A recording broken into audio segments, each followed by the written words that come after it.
कोल्हापूर परिक्षेत्राचे विशेष पोलीस महानिरीक्षक सुनील फुलारी यांची बदली पुणे इथल्या गुन्हे अन्वेषण विभागाकडे झाली आहे।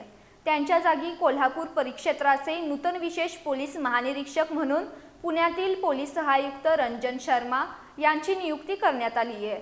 कोल्हापूरचे नूतन विशेष पोलीस महानिरीक्षक रंजन शर्मा यांनी आज पदभार स्वीकारला।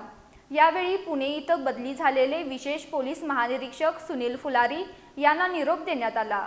कोल्हापूर परिक्षेत्रासह जिल्ह्यातील सर्व प्रकारची गुन्हेगारी मोडून काढण्यात येईल असा इशारा नूतन विशेष पोलीस महानिरीक्षक रंजन शर्मा यांनी दिलाय।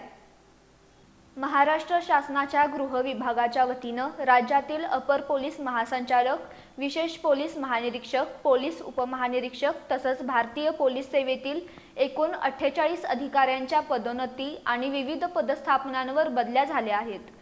कोल्हापूर परिक्षेत्राचे विशेष पोलीस महानिरीक्षक सुनील फुलारी यांची पुणे इथल्या गुन्हे अन्वेषण पूर्व विभागाकडे विशेष पोलीस महानिरीक्षकपदी बदली झाली आहे। त्यांच्या जागी कोल्हापूर परिक्षेत्राचे नूतन विशेष पोलीस महानिरीक्षक म्हणून पुण्यातील पोलीस सहायुक्त रंजन शर्मा यांची नियुक्ती झाली आहे। आज कोल्हापूर परिक्षेत्राचे नूतन विशेष पोलीस महानिरीक्षक म्हणून रंजन शर्मा यांनी पदभार स्वीकारला। यावेळी पुणे इथल्या बदली झालेले विशेष पोलीस महानिरीक्षक सुनील फुलारी यांना निरोप देण्यात आला। नूतन विशेष पोलीस महानिरीक्षक रंजन शर्मा यांचं विशेष पोलीस महानिरीक्षक सुनील फुलारी यांनी स्वागत करून त्यांच्याकडे पदभार सोपवला।